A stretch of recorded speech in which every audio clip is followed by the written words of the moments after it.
My dear students, आज हम लोग वॉइस के अगले हिस्से को अध्ययन करेंगे। वो है पास्ट टेंस। कल हम लोगों ने प्रेजेंट के बारे में प्रेजेंट तक पढ़ लिया था पूरा। आज हम लोग पास्ट से स्टार्ट करेंगे। तो पहला क्या है? Passive of past indefinite tense. हम लोगों ने एक्टिव पढ़ा है, टेंस पढ़ा है कि पास्ट इंडेफिनिट का पहला जो टेंस का रूल होता है वो subject plus V2 plus object complement होता है। लेकिन जब उसको हम पेसिव में कन्वर्ट करते हैं तो वो हो जाता है सब्जेक्ट प्लस वाज या were plus V3 plus by plus object complement हो जाता है। जैसे पास्ट इंडेफिनिट का एक्टिव फॉर्म में देखिए, जो सेंटेंस है क्या है? I ate a mango. तो ये पास्ट इंडेफिनिट टेंस का एक्टिव फॉर्म में ये वाक्य है। इसको पेसिव में जब कन्वर्ट करेंगे, ये मैंगो ऑब्जेक्ट है, इसको हमने सब्जेक्ट बनाया। फिर अकॉर्डिंग वर्ब कैसे? सिंगुलर सब्जेक्ट है तो यहाँ हमने क्या दिया? वॉज दिया। फिर क्रिया का थर्ड रूप एट का क्या हो गया? ईटन हो गया। फिर ऑब्जेक्ट के पहले क्या दिए? बाय दिए। फिर आई का ऑब्जेक्ट क्या हो गया? मी हो गया। तो क्या है? I ate a mango was eaten by me. अगला है सी बीट यू। तो यू क्या हो गया? ऑब्जेक्ट। इसको सब्जेक्ट में बदलेंगे तो क्या हो गया? यू। यू के साथ क्या लगेगा? हेल्पिंग वर्ब वर लगेगा, यू वर। बीट का भीतरी क्या हो गया? बीटन। फिर ऑब्जेक्ट के पहले क्या लगा? बाय। फिर सी का क्या हो गया? हर। तो इसी तरह फिर अगले रूल की ओर हम लोग देखेंगे। अगला जो रूल है वो क्या है? वाज या were plus subject plus V3 plus by plus object complement. It means यहाँ डिड से सवाल रहेगा क्वेश्चन का, आप उसको वाज वर में कन्वर्ट करेंगे, फिर subject V3 by object complement देके उसको अगला सॉल्व करेंगे। फिर अगला जो तीसरा रूल है जिसका नाम है इंट्रोगेटिव, WH प्लस वाज या were subject V3 by object complement. WH से शुरू होगा, वो इंट्रोगेटिव का है। फिर वाज वर आप इस्तेमाल करेंगे, फिर सब्जेक्ट V3, फिर बाय देंगे ऑब्जेक्ट कॉम्प्लीमेंट। फिर नेगेटिव है सब्जेक्ट प्लस वाज या were plus not plus V3 plus by plus object complement. फिर उसी तरह रूल 5 है was were subject not V3 by object complement. फिर अगला जो छठा रूल है वो क्या है? WH वाज या were subject not V3 by object complement. तो इस तरीके से आप छह रूल को देखेंगे, फिर आप क्या करेंगे? इसको बुक से आसानी से बनाएंगे। पास्ट टेंस का जो बुक में दिया होगा एग्जाम्पल्स, पास्ट टेंस का पेसिव जो होगा उसको आप बनाएंगे। फिर अगला जो हम लोग देखेंगे वो क्या है? Passive of past imperfect tense. Passive of past imperfect tense, उसका रूल क्या होता है? एक्टिव फॉर्म होगा subject plus was were V4। It means was या वर प्लस V4 इसमें लगता है, ये एक्टिव वॉइस का फॉर्म होता है एक्टिव वॉइस के वाक्य में। लेकिन जब इसको हम पेसिव में कन्वर्ट करेंगे, सब्जेक्ट वाज वर रहेगा, इसमें ING जो V4 होगा वो बिंग में कन्वर्ट हो जाएगा। फिर क्रिया का तीसरा फॉर्म लगेगा, थर्ड फॉर्म लगेगा, फिर बाय का प्रयोग होगा, फिर क्या होगा?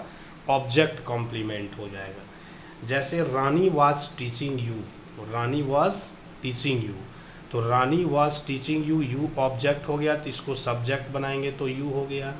यू के साथ क्या लगेगा? हेल्पिंग वर्ब वर लगा। फिर क्या लगेगा? टीचिंग है, यहाँ क्रिया में ING लगा है, तो इसको कन्वर्ट करके हम लोग इसको ING को कन्वर्ट करके बिंग में बदलेंगे। फिर टीचिंग का V3 क्या हो जाएगा? टॉट हो जाएगा। फिर बाय का प्रयोग होगा ऑब्जेक्ट के पहले, रानी यहाँ सब्जेक्ट है तो यहाँ ऑब्जेक्ट में रानी हो जाएगा। उसी तरह है ही वॉज वॉचिंग दैम, तो he was watching them, them यहाँ ऑब्जेक्ट है, इसको सब्जेक्ट बनाएंगे तो हो गया दे के साथ वर। ING को कन्वर्ट करेंगे बिंग में। फिर V3 वॉच बचा तो इसका वॉच का V3 वॉच्ड हो जाएगा। फिर क्या हो जाएगा? बाय का प्रयोग होगा, फिर ऑब्जेक्ट में क्या होगा? हिम। अकॉर्डिंग टू रूल हम लोग बनाते हैं।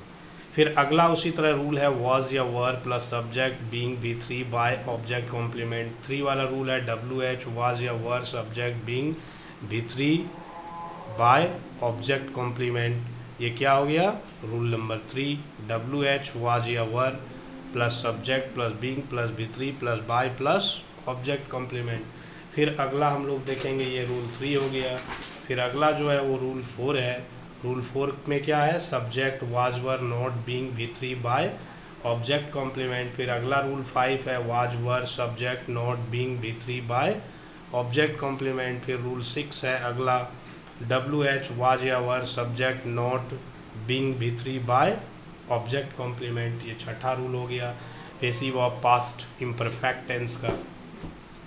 अब हम लोग पढ़ेंगे passive of past perfect tense. Passive of past perfect tense active form क्या होगा? एक्टिव फॉर्म होगा हैड प्लस V3। सब्जेक्ट तो सब में रहता, ऑब्जेक्ट रहता, सब्जेक्ट हैड V3 होगा, तो उसको जब पेसिव में कन्वर्ट किया जाएगा तो क्या हो जाएगा? Had been V3। तो इसका पेसिव फॉर्म क्या होगा? Subject plus had plus been plus V3 plus by plus object complement. अब सेंटेंस देखिए एक्टिव फॉर्म का क्या है। I had return the letter, तो आई हो गया सब्जेक्ट, हैड हो गया हेल्पिंग वर्ब, यहाँ V3 है, फिर द लेटर ऑब्जेक्ट है, तो ऑब्जेक्ट को हम लोगों ने लाके यहाँ सब्जेक्ट बना दिया, द लेटर हो गया। फिर वर्ब कहता है हैड दीजिए, हैड देना है। फिर रूल कहता है बीन दीजिए, फिर बीन का प्रयोग करना है। फिर V3 है तो राइट का V3 रिटर्न हो गया। फिर ऑब्जेक्ट सब्जेक्ट यहाँ आई है तो ऑब्जेक्ट देके यहाँ बाय मी का इस्तेमाल किया गया। तो इस तरीके से आप पास्ट परफेक्ट वाला सॉल्व करेंगे। फिर अगला है somebody had stolen my umbrella, तो माई अम्ब्रेला ऑब्जेक्ट है, इसको सब्जेक्ट बनाए माई अम्ब्रेला। फिर हेल्पिंग वर्ब हैड का इस्तेमाल किए, फिर बीन दिए, फिर क्या हो गया? V3 स्टोलन का V3, स्टोलन यहाँ V3 फॉर्म में ही है तो स्टोलन हो गया, बाय समबडी नहीं होगा, इसका तो पहले ही हमने बताया था कि ये सारा लुप्त हो जाता है सब्जेक्ट। फिर अगला जो है रूल 2 वो क्या है? Had subject been V3 by object complement, ये हो गया रूल 2। 3 में क्या होगा? फिर WH प्लस had plus subject been V3 by object complement. फिर 4 में क्या होगा? Subject had not been V3 by object complement, ये रूल 4 हो गया। फिर अगला रूल जो है रूल 5, रूल 5 क्या है? रूल 5 है had plus subject plus not plus been V3 by object complement. 6 हो गया WH had subject not been V3 by object complement. तो ये पास्ट का तीनों जो है past indefinite, past imperfect, past perfect का ये रूल पढ़ेंगे तो फिर अगला पास्ट का भी वॉइस आसानी से बनाएंगे। अगला है फ्यूचर टेंस। फ्यूचर टेंस जो है वो क्या है? Passive of future indefinite tense. Future का एक ही होता है फ्यूचर इंडिफिनिट का। इसका एक्टिव रूल क्या होता है? Cell will V1। Active rule क्या होता है? सेल या विल प्लस V1। जब इसको पेसिव में कन्वर्ट करेंगे तो क्या हो जाएगा? Shall will be V3। Shall will V1 को हम जब कन्वर्ट करेंगे तो हो जाएगा सेल विल बी V3। जैसे इसका रूल होगा सब्जेक्ट सेल या will be V3 by object complement. जैसे आई सेल हेल्प यू, तो यू हो गया ऑब्जेक्ट, यू को सब्जेक्ट बनाएंगे तो यू हो गया, यू के साथ क्या लगेगा? विल लगेगा। उसके बाद रूल क्या कहता है? बी देना है, बी दिए। फिर क्या रूल कहता है? V3, तो हेल्प को V3 में लाने के लिए क्या करना होगा? हेल्प हो गया। फिर ऑब्जेक्ट के पहले हमें क्या देना है? बाय का प्रयोग करना है, तो बाय दिए। फिर आई का ऑब्जेक्ट क्या हो गया? मी हो गया। तो आई सेल हेल्प यू, तो क्या हो जाएगा? You will be help by me. और एग्जाम्पल है एक, she will teach me. She will teach me क्या हो जाएगा? सी विल टीच मी का ये आपको पता चल गया होगा फ्यूचर टेंस का, passive of future indefinite tense. Rule इसका क्या है? Subject shall will be V3 by object complement. I shall help you, you will be helped by me. Object को सब्जेक्ट, सब्जेक्ट को ऑब्जेक्ट। अगला फिर क्या है? She will teach me. She will teach me, तो मी को यहाँ subject बनाएंगे तो आई के साथ सेल लगेगा, फिर बी लगेगा, फिर V3 लगेगा, फिर बाय लगेगा, फिर object complement. She will teach me, I shall be taught by her हो जाएगा। फिर अगला उसी तरह रूल सिर्फ दिया गया है सेल या will subject be V3 by object complement. फिर रूल 3 है WH सेल या will subject be V3 by object complement. फिर 4 है सब्जेक्ट सेल या will plus not plus be plus V3 by object complement. फिर 5 है सेल या will subject not be V3 by object complement. फिर छठा रूल है WH सेल या will subject not be V3 by object complement. Rule 6 क्या हो गया? WH सेल या will subject not be V3 by object complement. तो ये पेसिव था किसका? फ्यूचर इंडेफिनिट का। अब अगला जो हम लोग देखेंगे वो क्या है?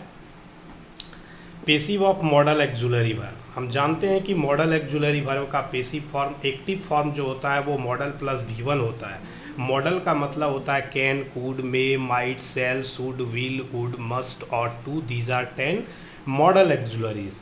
तो मॉडल जब भी रहता है, मॉडल हमेशा मॉडल प्लस V1 में रहता है, तो जब उसको हम पेसिव बनाएंगे तो उसका पेसिव फॉर्म हो जाएगा model plus B plus V3। हमेशा याद रखिएगा modal V1 equal to modal B V3 में उसका पेसिव फॉर्म होगा, तो उसका पेसिव फॉर्म हो जाएगा subject modal B V3 by object complement. जैसे he can kill the bird, तो द बर्ड ऑब्जेक्ट है जिसको सब्जेक्ट बनाएंगे, द बर्ड फिर कहता है मॉडल देना है तो मॉडल कैन हो गया, फिर क्या कहता है बी देना है तो बी दिए, फिर V3 फॉर्म किल का किल्ड हो गया, फिर ऑब्जेक्ट के पहले बाय दिए, फिर ही का ऑब्जेक्ट क्या हो गया, हिम हो गया। फिर उसी तरह अगला है आई कैन लिफ्ट इट, तो इट यहाँ ऑब्जेक्ट है, सब्जेक्ट बनाए, फिर कैन दिए, it can be V3 lifted, be के बाद V3 फिर बाय फिर me, I can lift it can be lifted by me.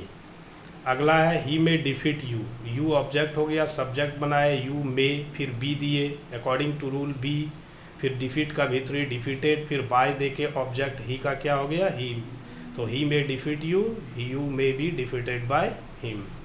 अगला रूल है अगर एक्टिव वॉइस का सेंटेंस, अगर एक्टिव सेंटेंस रहेगा subject modal have V3 object complement में, it means modal have V3 में अगर आपका एक्टिव वॉइस का सेंटेंस रहेगा तो उसको आप पैसिव में कैसे कन्वर्ट करेंगे।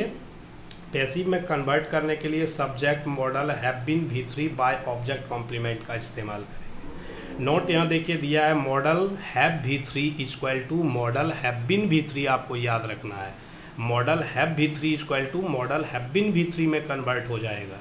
इट मीन्स सवाल जो रहेगा मॉडल हैव V3 में रहेगा, उसको जब पेसिव में कन्वर्ट करेंगे मॉडल हैव बीन V3 का इस्तेमाल करेंगे, सब्जेक्ट को ऑब्जेक्ट कर देंगे, ऑब्जेक्ट को सब्जेक्ट में बना देंगे। जैसे देखिए क्या है आई कुड हैव बीटन हर है, आई कुड हैव बीटन हर, तो हर को जब हम सब्जेक्ट बनाएंगे तो क्या होगा सी, कुड हैव फिर बीन लगाना होगा, फिर बीटन V3 फिर बाय आई का object me, I could have beaten her, तो क्या हो जाएगा she could have been beaten by me. उसी तरह है you must have done that, तो दैट यहाँ ऑब्जेक्ट है, इसको यहाँ सब्जेक्ट बनाए, फिर मॉडल का इस्तेमाल किए मस्ट, उसके बाद हैव यहाँ है तो हैव, फिर been V3 according to rule been, फिर डन यहाँ V3 में ही है, फिर बाय ऑब्जेक्ट यू का यू हो गया। You should have helped her, तो क्या हो जाएगा she should have been helped by you. तो ये था पेसिव ऑफ मॉडल एक्सुलरीज। अगर आपको समझ में आए तो आप बुक से फिर बनाएंगे। थैंक्स।